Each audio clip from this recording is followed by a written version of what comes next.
Surabaya Mengaji. Yuk, dukung dakwah Surabaya Mengaji. Salurkan harta terbaik Anda untuk operasional dakwah.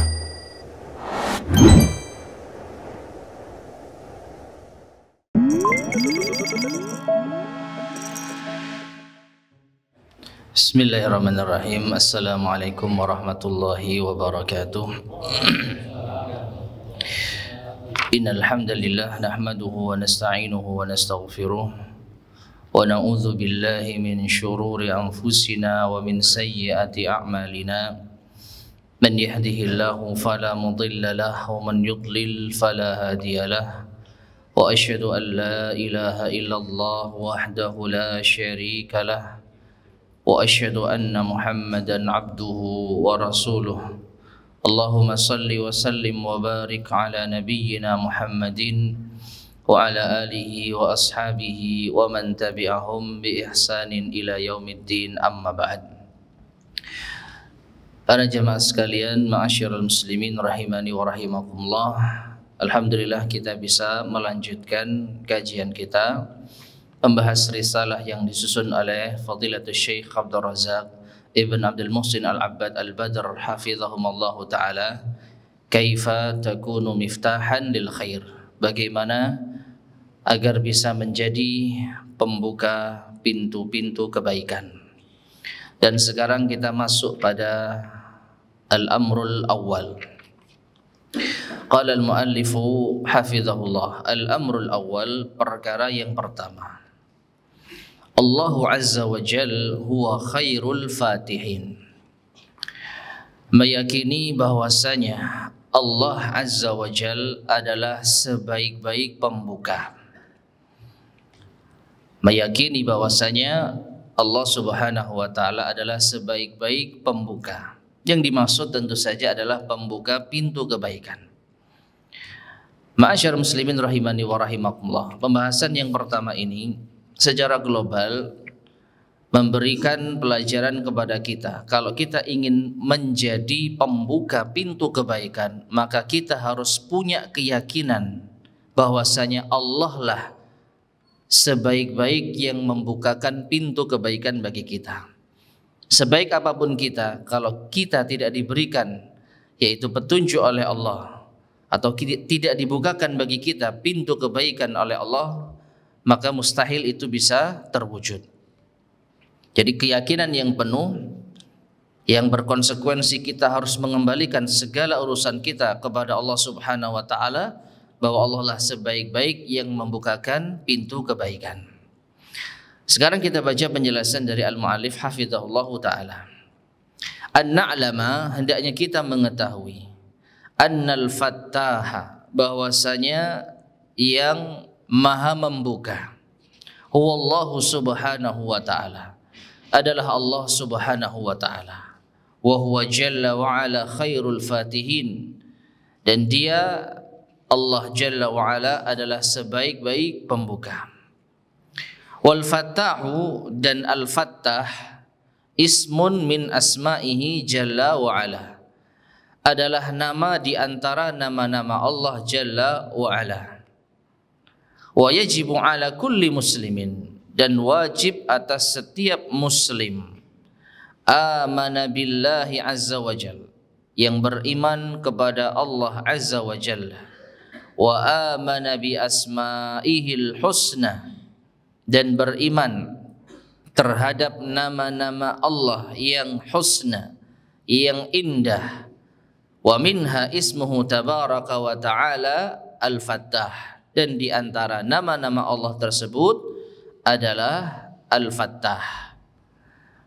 Ya, maka an yuhsinat taqarruba ilallah, di antara bentuk keimanan kita terhadap nama Allah, dan di antara nama Allah adalah Al-Fattah, hendaknya kita memperbaiki, mendekatkan diri kepada Allah Tabaraka wa Ta'ala, wa ta'abbuda lahu bi asma'ihi, dan beribadah kepada Allah dengan perantara nama-namanya. Amalan biqaulihi, mengamalkan firman Allah sebagai bentuk pengamalan dari firman Allah, walillahil asmaul husna fad'uuhu biha. Dan Allah memiliki nama-nama yang indah, maka berdoalah kalian kepada Allah dengan nama-nama tersebut. Surat Al-A'raf ayat ke-180. Taib, ma'asyarul muslimin rahimani wa rahimakumullah.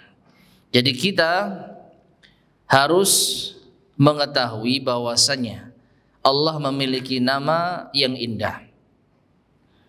Keyakinan Ahlus Sunnah wal Jamaah yang telah kita pelajari bahwasanya tauhid ada 3. Dan di antara macam-macam tauhid adalah tauhidul asma'i was sifat.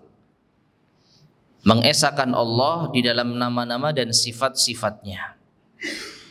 Dan di antara kandungan dari tauhidul asma'i was sifat, menetapkan apa yang Allah tetapkan berupa nama-nama dan sifat-sifat baik di dalam Al-Quran maupun yang ditetapkan oleh Rasulullah SAW di dalam sunnahnya. Nah, di dalam Al-Quran ternyata Allah Subhanahu wa Ta'ala menyebutkan bahwa Allah itu memiliki nama Al-Fattah.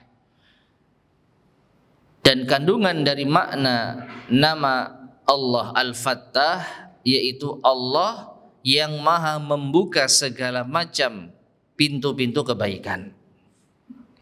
Nah, ketika kita meyakini dan mengetahui bahwa nama Allah Al-Fattah, lalu kita bergantung kepada Allah agar dibukakan untuk kita pintu-pintu kebaikan, maka kita telah mengamalkan ayat ini. Yaitu apa? Walillahil asmaul husna fad'uuhu biha. Allah memiliki nama-nama yang indah, maka berdoalah kepada Allah dengan nama-nama tersebut. Kemudian Syekh menjelaskan bagaimana cara kita atau apa yang dimaksud dengan berdoa kepada Allah dengan perantara asmaul husna. Beliau menjelaskan wa du'a'uhu tabaraka wa ta'ala bi asma'ihi alladzi umirna bihi atau amarana bihi, dan berdoa kepada Allah tabaraka wa ta'ala dengan nama-namanya yang kita diperintahkan untuk berdoa tersebut, yatanawalu itu mencakup doa al-ibadah wa doa al-mas'alah, doa ibadah dan doa permintaan. Dan ini diantara pelajaran dasar ketika kita membahas macam-macam doa. Di dalam pembahasan tauhid yang dasar ini pernah dibahas tentunya. Jadi doa itu ada 2. Yang pertama doa masalah atau doa ibadah, ya, dan yang kedua doa masalah. Nah, doa ibadah itu apa? Di sini dijelaskan ya oleh beliau hafizahullah. Yatanawalu doa al-ibadah, mencakup doa ibadah bifahmil ismi, dengan memahami namanya. Jadi perintah Allah fad'uuhu biha, berdoalah kalian kepada Allah dengan nama-nama tersebut. Nah, apa makna berdoa kepada Allah dengan nama tersebut? Mencakup 2 perkara. Yang pertama doa ibadah, yang kedua doa masalah. Doa masalah itu doa meminta, kita memohon kepada Allah dengan perantara nama-namanya. Dan ini yang paling banyak dijadikan contoh yang mudah. Kita meminta rezeki kepada Allah misalkan, kita manfaatkan nama Allah Ar-Razzaq. Ya Razzaq urzuqni, wahai Tuhan yang maha memberi rizki, berilah rizki kepadaku. Ya Rahman irhamni, wahai Tuhan yang maha pengasih, kasihilah aku. Ya Ghaffar ighfirli, wahai Tuhan yang maha pengampun, ampunilah aku. Ini doa apa? Masalah. Karena di situ ada permintaan. Kita meminta kepada Allah ampunan dengan memanfaatkan nama Allah Ghaffar. Kita meminta kepada Allah rahmat dengan memanfaatkan nama Allah Rahman. Kita meminta kepada Allah rizki dengan memanfaatkan nama Allah Ar-Razzaq. Itu doa masalah. Nah, bukan ini yang dibahas oleh Syekh hafizahullahu ta'ala. Beliau membahas yang pertama, doa ibadah. Nah, bagaimana cara kita berdoa ibadah dengan perantara Asmaul Husna? Maka beliau menjelaskan bifahmil ismi, dengan memahami nama Allah. Ya, jadi dengan kita memahami nama Allah, di antara nama Allah Al-Fattah. Apa maknanya Al-Fattah? Yaitu Allah yang membuka segala macam kebaikan. Nah, kita faham. Maka dengan demikian kita telah masuk di dalam doa ibadah. Kemudian wa ma'rifati madmumihi, dan mengetahui kandungan-kandungannya. Dengan nama Allah Al-Fattah itu kandungannya apa saja? Ya, kandungannya apa saja? Wa isbati sifatil lati dalla 'alaihal ismu. Dan berikutnya masuk di dalam doa ibadah menetapkan sifat yang ditunjukkan oleh nama tersebut. Ya. Nama Allah Al-Fattah mengandung sifat pembuka. Jadi Allah yang maha membuka segala macam pintu-pintu kebaikan. Maka dengan kita memahami ini dan kita memahami konsekuensinya, kita masuk di dalam doa ibadah. Wa man thamma tahqiqut ta'abbudi wat taqarrubi ila Allah tabaraka wa ta'ala. Dan demikian pula ya, menerapkan peribadatan dan mendekatkan diri kepada Allah Subhanahu wa taala bima yujibuhu wa yaqtadhihi al-imanu bil ism, dengan apa yang menjadi konsekuensi keimanan terhadap nama tersebut. Nah, jadi ketika kita sudah faham Al-Fattah itu nama Allah, kita tetapkan, lalu kita fahami kandungannya, lalu kita tetapkan sifatnya, lalu kita mengamalkan konsekuensinya. Di antaranya, kalau kita sudah faham Allah yang membuka segala macam pintu kebaikan, maka ini berkonsekuensi kita memohon kepada Allah agar dibukakan untuk kita pintu-pintu kebaikan. Kita memohon kepada Allah, mendekatkan diri kepada Allah agar kita juga bisa menjadi pembuka pintu kebaikan. Bergantung kepada Allah, berharap kepada Allah, dan meminta petunjuk kepada Allah agar kita termasuk di antara pembuka pintu kebaikan. Nah, itulah cara kita beribadah kepada Allah dengan Asmaul Husna, khususnya doa ibadah. Ya, doa ibadah. Adapun doa masalah tadi sudah kita terangkan, itu doa yang sehari-hari kita kenal, meminta, memohon kepada Allah Subhanahu wa taala. Tayyib. Kemudian beliau menjelaskan berikutnya, wasmullahi tabaraka wa ta'ala al-fattah, dan nama Allah tabaraka wa ta'ala al-fattah, hadzal ismul azim, ini adalah nama yang agung. Qad warada fil qur'ani fi mawdhi'aini, terdapat di dalam Al-Qur'an pada dua tempat. Ya, jadi di dalam Al-Qur'an Allah menyebutkan bahwasanya Allah itu Al-Fattah ada di dua tempat. Al-awwal, yang pertama, qaulullah subhanahu wa ta'ala, firman Allah Subhanahu wa ta'ala fi dzikri du'a Syuaib alaihi salam, ketika menyebutkan doanya Nabi Syuaib alaihi salam, yaitu di dalam surat Al-A'raf ayat ke-89. Allah berfirman, Rabbana ftah bainana wa baina qaumina bil haqq wa anta khairul fatihin. Rabbana, wahai Tuhan kami, iftah bainana wa baina qaumina, bukakanlah untuk kami, atau bukakanlah di antara kami, di antara kaum kami, bil haqq, dengan kebenaran. Sementara kita artikan iftah sesuai dengan terjemah yang biasa. Iftah itu artinya apa? Bukakan. Nanti kita akan baca sedikit tafsirnya. Dan akan kita pahami korelasi antara makna tafsir dengan terjemahan secara tekstual.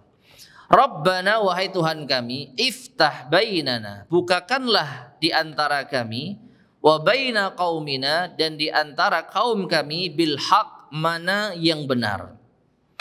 Wa anta khairul fatihin, dan engkaulah sebaik-baik pembuka. Nah, perhatikan di sini Allah Subhanahu wa taala menyebutkan bahwa Nabi Syuaib alaihissalam menetapkan bahwa Allah khairul fatihin, sebaik-baik pembuka. Nah, ini tempat yang pertama Allah menyebutkan bahwa Allah memiliki nama Al-Fattah. Lalu di sini Al-Fatihin, ya kurang lebih maknanya sama. Ya, ini kalau kita terangkan ya terkait dengan bahasa Arab. Kalau Al-Fatih itu yang membuka, kalau Al-Fattah itu sighah mubalaghah, yang sangat membuka. Tapi keduanya kurang lebih maknanya sama. Ya. Jadi Al-Fattah dengan Khairul Fatihin itu sama-sama nama Allah Subhanahu wa taala. Nah, sekarang kita sedikit membacakan penjelasan para ulama kita tentang makna Rabbana iftah bainana. Syekh Abdurrahman bin Nasir As-Sa'di rahimahullah menjelaskan tentang ayat ini. Wa fathuhu ta'ala li ibadihi naw'an. Dan Allah membuka kepada hamba-hambanya itu ada dua macam. Yang pertama fathul ilmi, membuka ilmu. Jadi Allah bukakan ilmu bagi hambanya. Ya. Jadi di sini Nabi Syuaib seakan memohon kepada Allah, ya Allah bukakanlah bagiku ilmu yang bisa menjadi petunjuk kebenaran antara kami dan kaum kami. Bitabyinil haq minal batil wal huda minad dalal. Dibukakan ilmu itu untuk menjelaskan yang hak dari yang batil dan yang petunjuk dari yang kesesatan. Demikian pula wa man huwal mustaqim, ya, al mustaqimina ala sirati mimman huwa mutaharrifun atau munharifun anhu. Cara Allah membuka bagi hambanya yaitu Allah membedakan siapa yang istiqamah di jalan yang lurus dan siapa yang menyimpang darinya. Sehingga makna yang kedua dari Rabbana ftah bainana, ya Allah bukakanlah bagi kami, artinya ya Allah tunjukkanlah siapa di antara kami yang istiqamah dan yang menyimpang dari jalanmu. Ya Allah berikanlah petunjuk pada kami, di antara kami dan kaum kami ini siapa yang istiqamah di jalanmu dan siapa yang menyimpang. Nah, jadi makna iftah di sini bisa juga kita sederhanakan, yaitu meminta kepada Allah agar diberi ilmu dan diberi kejelasan siapakah di antara Nabi Syuaib dan kaumnya yang berada di jalan yang lurus. Ya. Nah, itu penjelasan dari Syekh As-Sa'di rahimahullah. Adapun Imam Ibnu Katsir ketika menjelaskan ayat ini, beliau menyebutkan makna iftah bainana, uhkum bainana wa baina qaumina wansurna alaihim. Ya Allah putuskanlah hukuman atau putuskanlah hukum antara kami dan kaum kami dan berilah pertolongan kepada kami atas mereka. Nah, jadi makna Al-Fatah membuka itu luas. Dan apa kaitannya terjemah secara tekstual membuka dengan memohon kepada Allah agar diputuskan hukum? Maka maknanya insya Allah jelas. Ya, dengan kita memahami Allah itu pembuka segala sesuatu, maka di situ Allah lah yang akan menentukan hukum.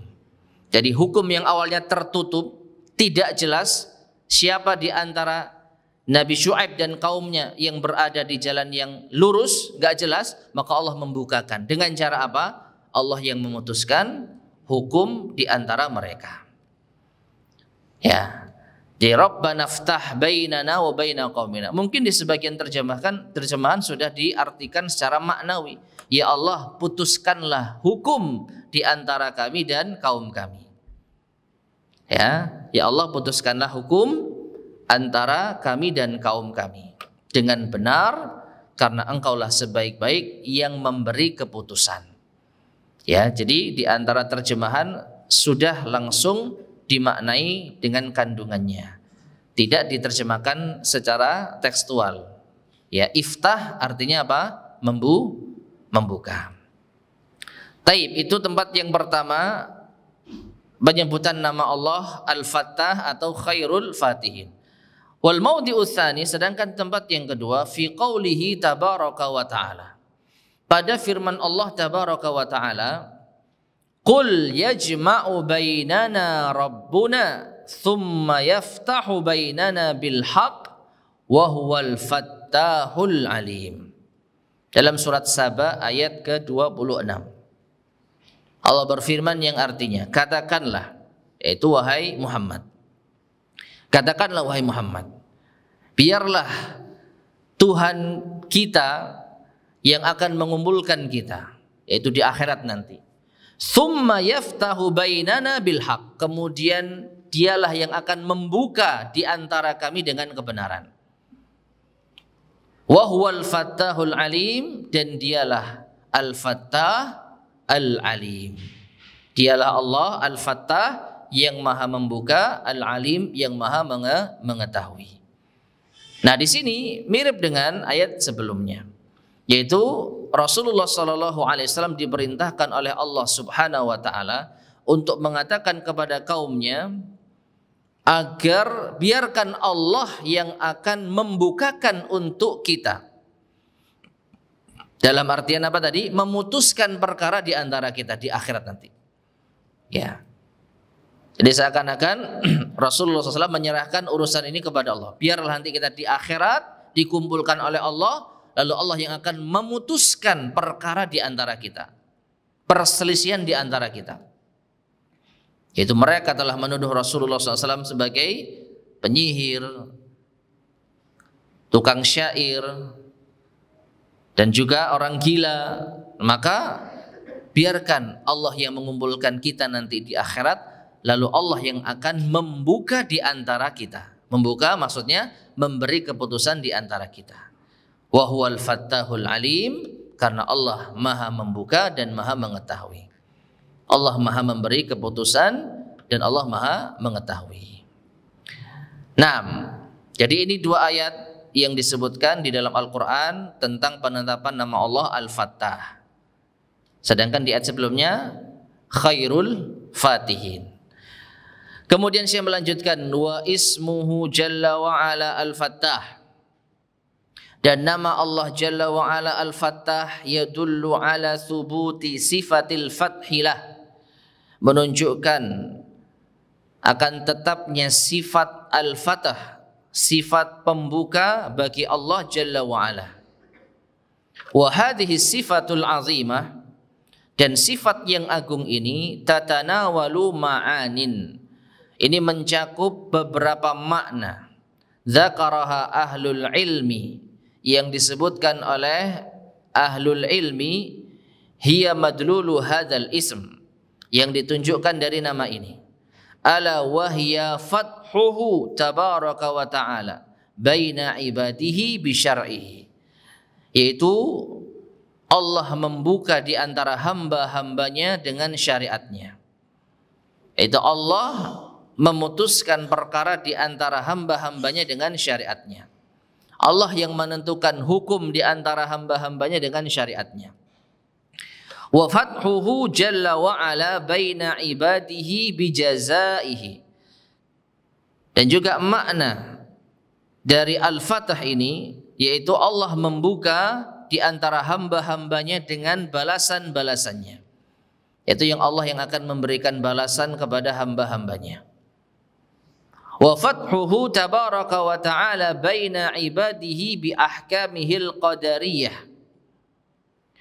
dan juga maknanya pula Allah membuka di antara hamba-hambanya dengan hukum-hukumnya terkait dengan takdir. Ya, jadi Allah yang menetapkan hukum di antara hamba-hambanya terkait dengan takdir. Allah yang mentakdirkan, yaitu hamba-hambanya. Qala ta'ala, Allah ta'ala berfirman, ma yaftahillahu lin-nasi min rahmah fala mumsika laha wa ma yumsik fala mursila lahu min ba'dih wa huwal azizul hakim. Dalam surat Fatir ayat kedua Allah berfirman yang artinya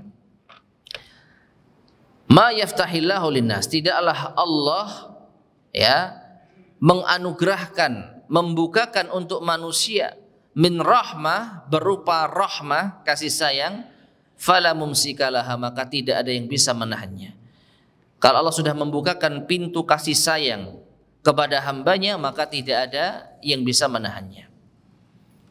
Dan tidak ada yang bisa, atau ma yumsik, dan apa yang Allah tahan, fala mursilalahu min ba'di, maka tidak ada yang bisa melepasnya setelah itu.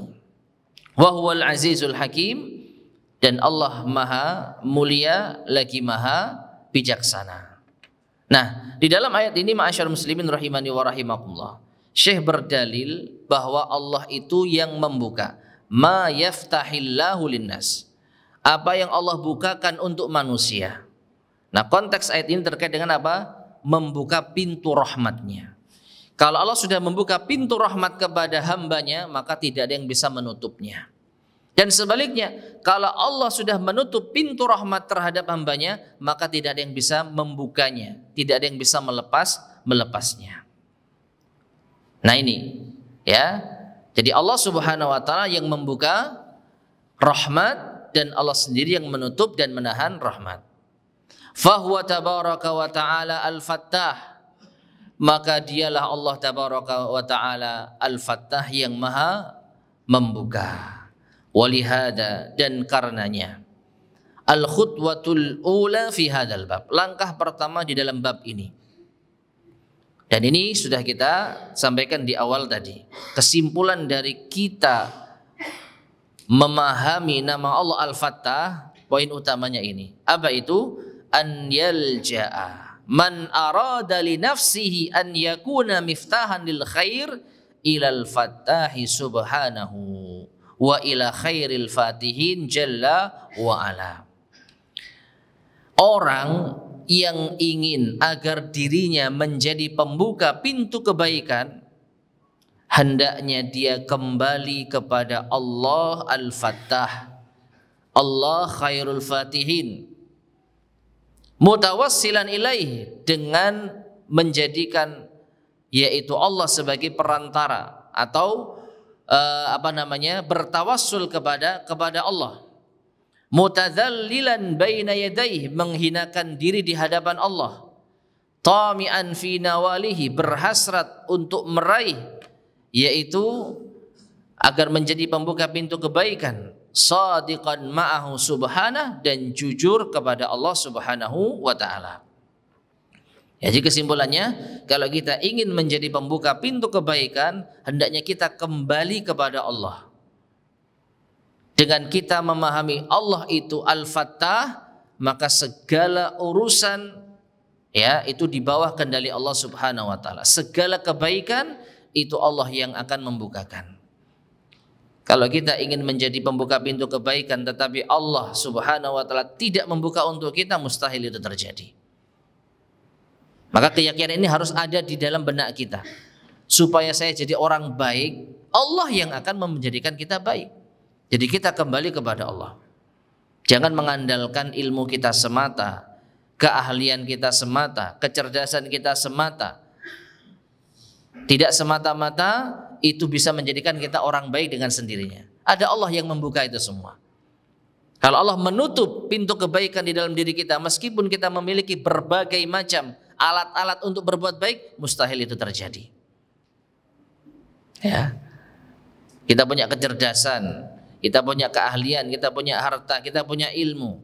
Ini adalah alat-alat yang kita butuhkan untuk berbuat baik. Tapi ternyata Allah tutup itu dari kita, mustahil kita bisa berbuat baik. Nah, bagaimana agar kita bisa berbuat baik, menjadi pembuka pintu kebaikan? Kembalikan dulu kebaikan ini siapa yang membuka? Allah. Maka kita kembali kepada Allah Subhanahu wa taala. Ya, jadi orang ingin menjadi pembuka pintu kebaikan, hendaknya kembali kepada Allah yang Maha membuka kebaikan. Wallahu azza wa jalla la yukhayyibu 'abdan nadah.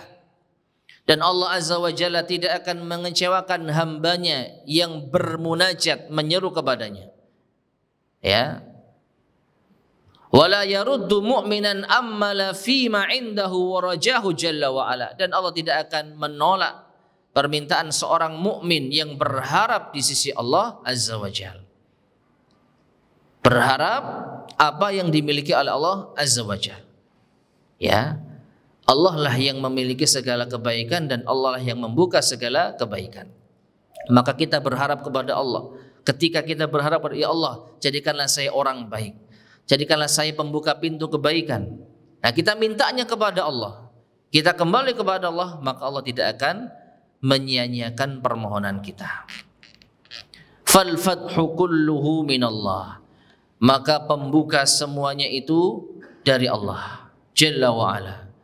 Fathuhu alaika bil ilmin nafi. Allah yang membuka kepada dirimu ilmu yang bermanfaat. Fathuhu alaika bil amali salih. Allah yang membukakan kebaikan bagimu untuk beramal saleh.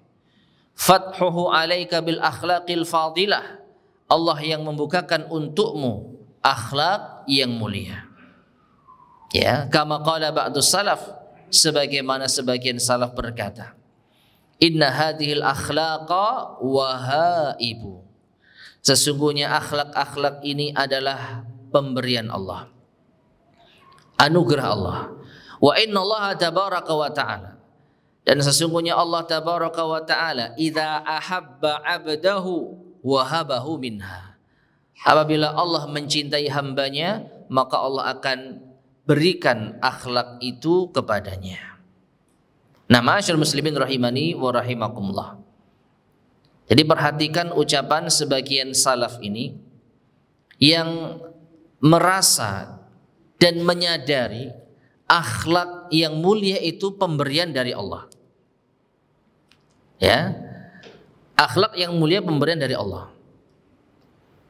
Kalau orang ini sudah tahu ilmunya tentang akhlak mulia, sudah tahu dalilnya, sudah melihat orang yang memiliki akhlak yang mulia, tapi kalau Allah tidak memberikan kepadanya akhlak tersebut, maka mustahil dia memiliki akhlak yang mulia. Ya. Dan betapa banyak ini kita saksikan, dalil-dalil yang sudah didengar, kajian-kajian yang sudah dipelajari, hadis-hadis tentang akhlak yang sudah tersampaikan, namun ternyata tidak merubah akhlak seseorang. Maka dengan ucapan salaf ini kita menyadari memang akhlak yang mulia itu pemberian dari Allah. Ya. Dan Allah akan memberikan akhlak tersebut kepada orang yang Allah cintai. Nah, kaitannya dengan Allah membuka pintu kebaikan apa? Kita ingin menjadi pintu kebaikan, pembuka pintu kebaikan dalam masalah akhlak misalkan. Kita ingin menjadi pembuka pintu kebaikan di dalam masalah akhlak. Dan kita sudah punya ilmunya, sudah pernah ngaji, sudah membaca hadisnya, dan sudah melihat bagaimana orang-orang yang berakhlak dari kalangan ulama zaman sekarang maupun yang dahulu, terlebih Rasulullah SAW. Tapi ternyata Allah tidak anugerahkan akhlak itu kepada kita. Ya. Nah, ini kita harus sadari, yang membuka pintu kebaikan itu Allah. Jadi apapun yang kita miliki, tapi kalau Allah tidak membukakannya untuk kita, maka tidak akan terbuka. Walihada, dan karenanya, yakunul amrul awwalu fi hadzal bab. Syekh mengulang lagi ini ya. Perkara pertama di dalam bab ini al-luju'ul kamilu ilallahi azza wa jalla. Itu kembali dengan sempurna kepada Allah azza wa jalla. Dan kajian kita di malam hari ini poin utamanya sebenarnya ini. Meskipun kita mungkin terlewatkan dari memahami ayat, memahami penjelasan Syekh gitu ya, kita faham makna ini, insya Allah kita telah mendapatkan apa yang ingin disampaikan oleh Syekh di poin yang pertama. Kalau ingin menjadi pembuka pintu kebaikan, kembali kepada siapa? Allah. Karena Allah yang membukakan segala pintu kebaikan. Ya, menunjukkan kepada kita jangan kita mengandalkan diri kita sendiri. Percaya diri terhadap diri kita bisa menjadi orang baik tanpa bantuan Allah mustahil. Ya, pemuda, orang tua yang ingin menjadi orang baik wajib kembali kepada Allah terlebih dahulu. Minta petunjuk kepada Allah, berharap kepada Allah agar dijadikan sebagai pembuka pintu kebaikan. Karena Allah Al-Fattah. Nah, kemudian saya melanjutkan, la yumkinu, maka tidak mungkin, antanala ilman, engkau mendapatkan ilmu, au taksiba fahman, atau bisa meraih pemahaman, au tuhaqqiqa khuluqan, atau mendapatkan akhlak, artinya engkau berakhlak, au taquma biibadatin, atau engkau beramal ibadah, au ghaira dzalik, atau yang lainnya, minal umur, dari perkara-perkara yang ada, illa idza fatahallahu alaik, melainkan apabila Allah telah membukakan itu untukmu.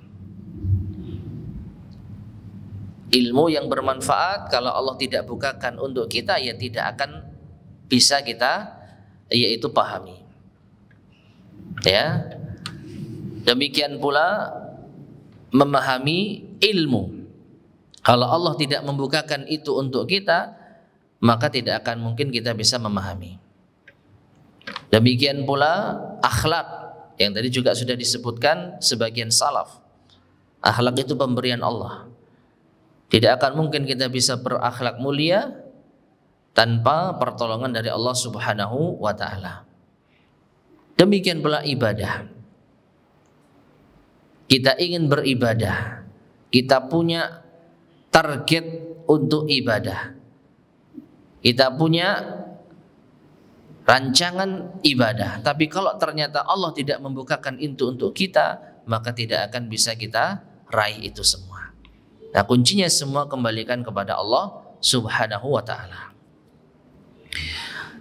Kemudian wa kam huwa jamilun huna, dan alangkah indahnya di sini kalimatun qalaha Mutarrif ibnu Abdillah ibnu Syikhir, yaitu ucapan yang disampaikan oleh Mutarrif bin Abdillah bin Syikhir min ulama'i tabi'in rahimahullah, yaitu beliau di antara ulama tabi'in rahimahullah.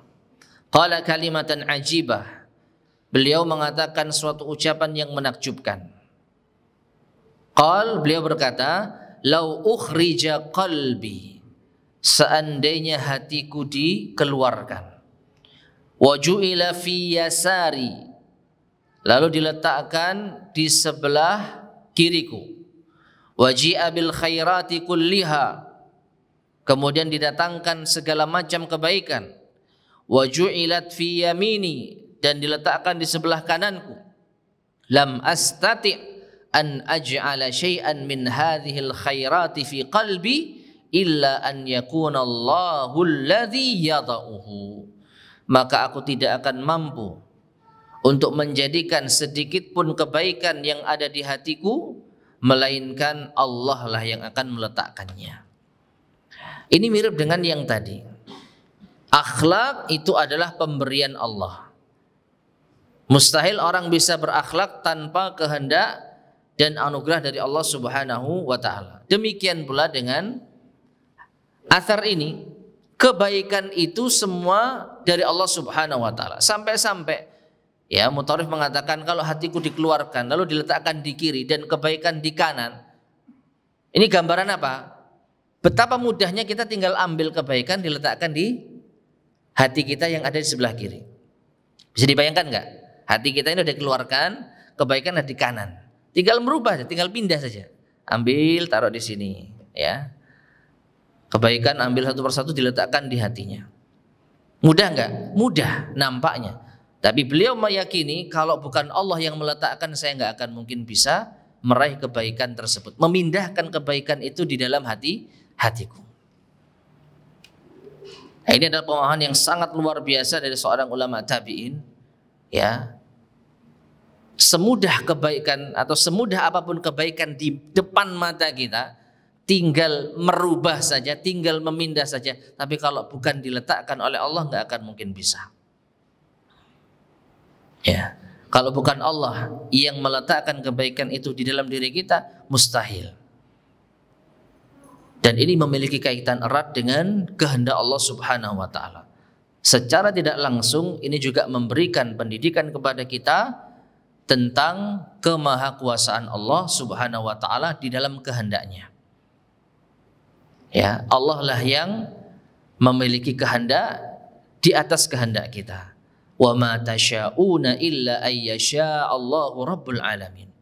Dan tidaklah kalian memiliki kehendak melainkan di bawah kehendak Allah, Tuhan semesta alam. Kita memiliki kehendak menjadi orang yang baik, tapi ternyata Allah tidak menghendaki untuk kita, maka kita tidak akan pernah menjadi orang yang baik. Dan sekaligus ini memberikan pelajaran bagi kita yang sudah dibukakan pintu kebaikan. Ya, kita sudah menjadi orang baik katakanlah. Maka kita harus sadar itu pemberian dari Allah, bukan karena kehebatan kita. Dari situ maka kita dilarang apa? Sombong. Ya. Jadi ini sangat terkait. Meyakini Allah yang membuka segala macam pintu kebaikan, lalu kita bisa menjadi pintu kebaikan karena Allah. Lalu ketika kita bisa meraihnya, kita sombong. Padahal itu pemberian Allah. Makanya Allah melarang sombong. Ya, karena semua yang ada di dalam diri kita semua itu pemberian dari Allah Subhanahu wa taala. Artinya segala macam kebaikan, segala macam amal saleh yang kita lakukan itu terjadi atas kehendak Allah. Allah yang memberikan itu semua kepada kita. Allah yang membukakan itu semua bagi kita. Dan betapa kita sering merasakan amalan yang nampaknya mudah untuk kita kerjakan, tapi kok ternyata sulit. Padahal secara logika tinggal begini saja loh, kok nggak bisa? Ya karena kita sedang ditutup sama Allah dari kebaikan tersebut. Nah kalau kita sadar, ya Allah saya ingin seperti itu, saya ingin beramal seperti ini, ya. Tapi kita tidak meyakini bahwa Allah yang membukakan, percuma. Sekuat tenaga kita berusaha, tapi tidak ada keyakinan ini Allah yang bisa membukakan, maka percuma. Makanya Rasulullah SAW bersabda tentang hadis semangat di dalam meraih kebaikan itu disertai apa? Pertolongan, minta pertolongan kepada Allah. Bagaimana hadisnya? Ihris ala ma yanfa'uka. Lanjutannya apa? Wasta'in billah. Semangatlah untuk meraih hal yang bermanfaat bagimu dan mintalah pertolongan kepada Allah. Ini ada kaitannya. Semangat untuk meraih hal yang bermanfaat. Harapan kita menjadi orang baik. Harapan kita bisa menjadi pembuka pintu kebaikan. Nah, sudah kita lakukan. Tapi jangan lupa wasta'in billah, minta pertolongan kepada Allah. Berharap kepada Allah agar kita bisa mewujudkan keinginan kita menjadi pembuka pintu kebaikan. Tapi kalau hanya harapan, hanya usaha tanpa ada pertolongan dari Allah, tidak akan mungkin bisa kita raih. Nah, jadi orang baik harus meyakini Allah lah yang membukakan itu semua baginya. Fal amru biyadillahi tabaraka wa ta'ala. Maka urusan itu ada di tangan Allah. Min qablu wa min ba'du, sebelum atau setelahnya. Walihada ahyanan. Nah, ini fakta yang sangat mengena ini. Coba perhatikan. Dan karenanya terkadang, beliau mengatakan ahyanan, kalau kita katakan mungkin sering, ya. Yasma'ul insan mawa'idhah. Seseorang mendengarkan nasihat. Wa asya'a nafi'atan jiddan, dan perkara-perkara yang bermanfaat sekali fi dinihi wa dunyah, baik bagi agama maupun dunianya. Wa yasma'u min abwabil khairi, mendengar segala macam pintu-pintu kebaikan. Wa abwabil bir, pintu-pintu albir, ya sama kebaikan. Wa abwabil falah, mendengar pintu-pintu kesuksesan, kemenangan. Ya. Jadi secara teori, secara ilmu sudah faham, sudah tahu. Yang tadi kita sampaikan sudah dengar dalilnya, sudah hadir di pengajian, sudah mendengarkan hadis, sudah melihat langsung bagaimana orang yang mengamalkan ilmunya. Lakinna nafsahu tajnah, akan tetapi jiwanya melayang, ngambang, wa tajmah, dan berpaling, wa yaqillu minhul amal wal ata, dan sedikit amalannya, sedikit yang dia upayakan. Adzan ya. Baik, adzan dulu, kita lanjutkan setelah adzan beberapa kalimat insyaallah.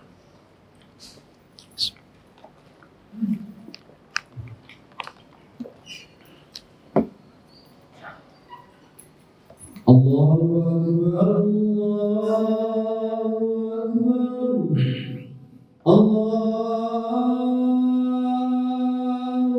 Akbar,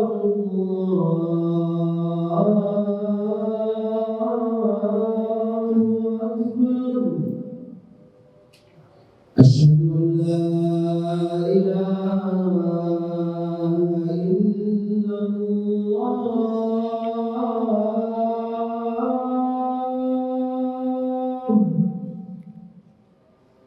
أشهد أن لا إله إلا الله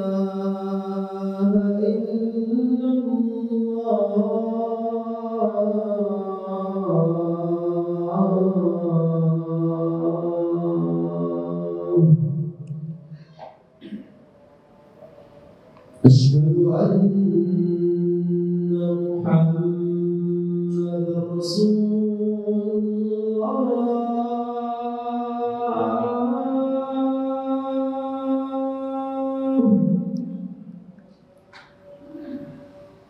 أشهد أن محمدا رسول الله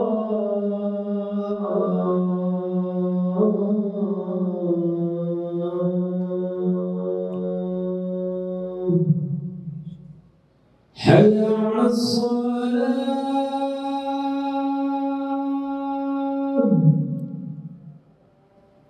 حي على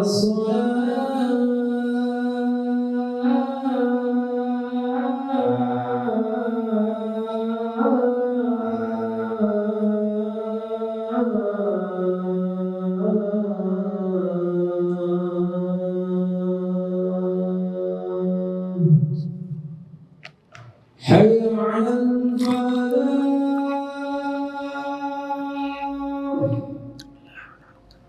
الفلاح حي على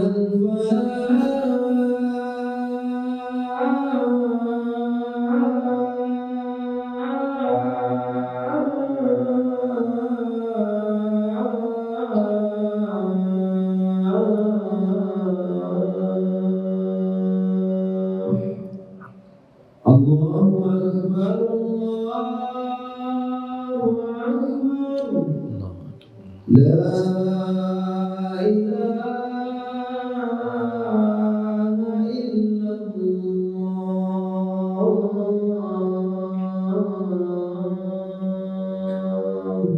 La ilaha illallah Muhammadur Rasulullah. Bismillahirrahmanirrahim. Ma'asyiral muslimin rahimani wa rahimakumullah. Kita lanjutkan. Jadi di akhir pembahasan ini Syekh mengingatkan tentang bukti nyata bahwa Allah Subhanahu wa ta'ala lah yang membukakan pintu kebaikan bagi hambanya. Karena ada sebagian manusia, atau bahkan kita katakan banyak di antara manusia yang sudah mendengar ilmu yang bermanfaat, mendengar amal-amal saleh, mendengar pintu-pintu kebaikan. Dia sudah tahu jalannya, sudah tahu teorinya, namun ternyata jiwanya melayang, berpaling, dan amalan upayanya itu hanya sedikit. Wat taufiqu biyadillah, maka taufik ada di tangan Allah. La haula wala quwata illa bih jalla wa ala. Maka tidak ada daya dan upaya melainkan dengan pertolongan Allah jalla wa ala. Taib ma'asyar muslimin rahimani wa rahimakumullah. Jadi kesimpulannya, kalau kita ingin menjadi pembuka pintu kebaikan, maka kita harus kembalikan ini semua kepada Allah. Karena Allah lah yang membukakan pintu-pintu kebaikan itu bagi kita. Kalau Allah Subhanahu wa ta'ala menutupnya untuk kita, maka usaha apapun yang kita lakukan tidak akan berhasil. Ya, usaha apapun yang kita lakukan tidak akan berhasil. Namun jangan sampai ketika kita sudah berusaha dan ketika kita sudah yaitu berdoa kepada Allah, tapi harapan kita belum tercapai, menjadikan kita lemah, menjadikan kita menyerah. Wah, nggak mungkin saya jadi orang baik. Oh, saya sudah ngaji tapi kok seperti ini terus saya. Ya, kayaknya Allah tidak membukakan pintu kebaikan untuk saya. Kayaknya saya nggak cocok jadi orang baik. Oh, sudah ngaji, sudah sering taklim, tapi kok masih seperti ini? Ya, maka ini adalah kesalahan di dalam memahami. Yang benar bagaimana? Yang benar minta kepada Allah. Karena Allah yang membukakan, maka kita harus berharap kepada Allah. Dalam artian apa? Mungkin dia melupakan doa. Mungkin dia melupakan munajat kepada Allah. Tadi disampaikan oleh Syekh, Allah tidak akan menyia-nyiakan, mengecewakan orang yang bermunajat kepadanya. Ya, kita ingin jadi orang baik, sudah memiliki segala macam perangkat yang mengarah kepada kebaikan, tapi kita nggak baik-baik, ya mungkin kita kurang yakin Allah yang akan membukakan untuk kita. Dan kita juga kurang optimal di dalam berdoa. Maka semua harus kita upayakan. Ilmunya kita ada, kemudian caranya juga kita tahu, cara mengamalkan ilmu tersebut. Lalu kita berharap kepada Allah dan kita yakin Allah yang akan membukakan untuk kita. Dan kalau ini semua sudah kita lakukan, lalu kita tinggal tawakal kepada Allah Subhanahu wa ta'ala. Nah, jadi ini ma'asyarul muslimin rahimani wa rahimakumullah. Poin yang pertama yang harus kita ketahui ketika kita ingin menjadi pembuka pintu kebaikan. Wallahu ta'ala alam bissawab. Baik, sebelum kita akhiri kajian kita di malam hari ini, barangkali ada yang disampaikan, tafadhol silahkan.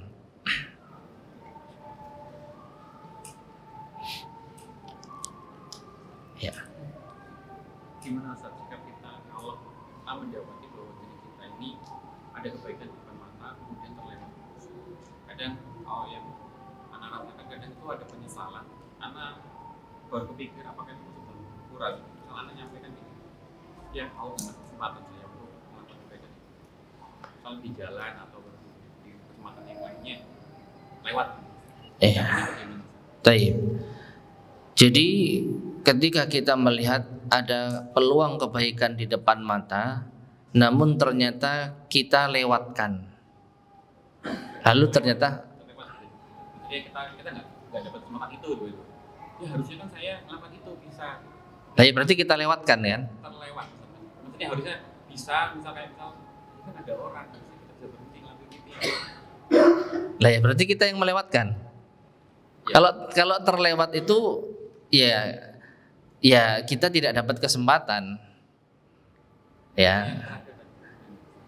Makanya kita misalnya mau nolong orang. Kita menolong orang, tapi sebelum kita sampai ada orang lain yang nolong duluan. Beda dengan apa? Kita mau nolong orang, nunggu, ngopi-ngopi dulu, ya.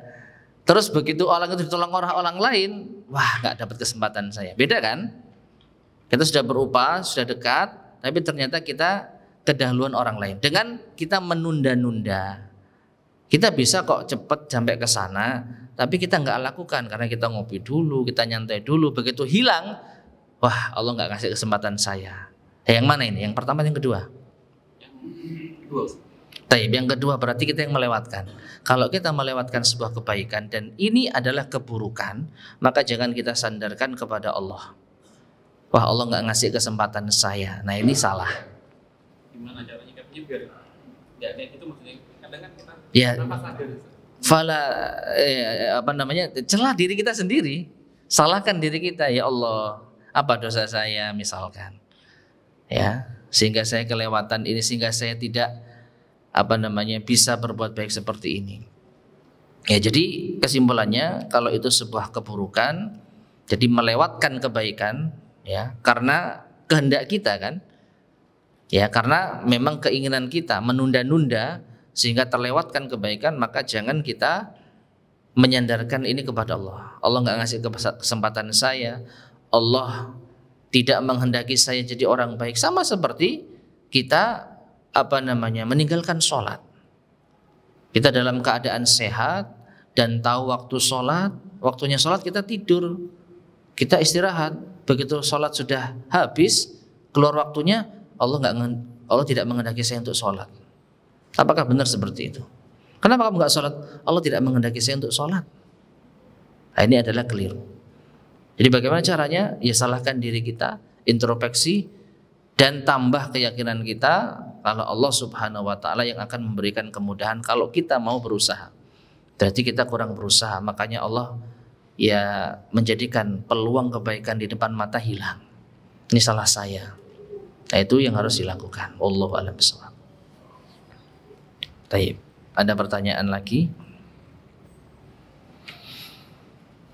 Ustaz, terkadang seseorang baru kenal sunnah setelah usia kuliah kerja, berarti sudah 25 tahunan. Dia jadi ngaji sunnah, tapi kenapa akhlaknya kadang gak ikut berubah jadi baik ya Ustaz? Apakah berarti Allah hanya memberi hidayah manhaj, tapi enggak memberi hidayah akhlak?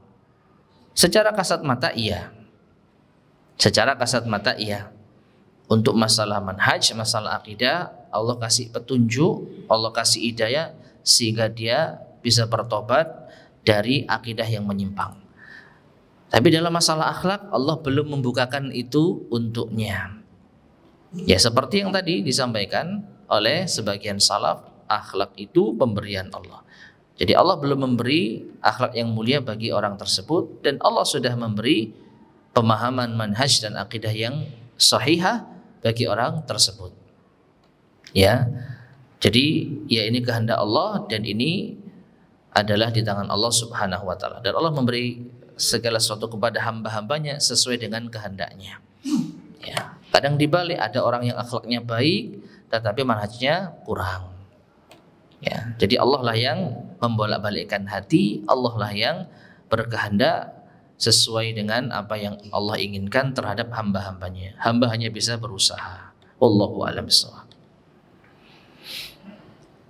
Baik, mungkin kita cukupkan sekian. Mudah-mudahan bermanfaat. Kurang lebihnya saya mohon maaf. Kita akhiri. Subhanakallahumma bihamdika asyhadu an la ilaha illa anta astaghfiruka wa atubu ilaik.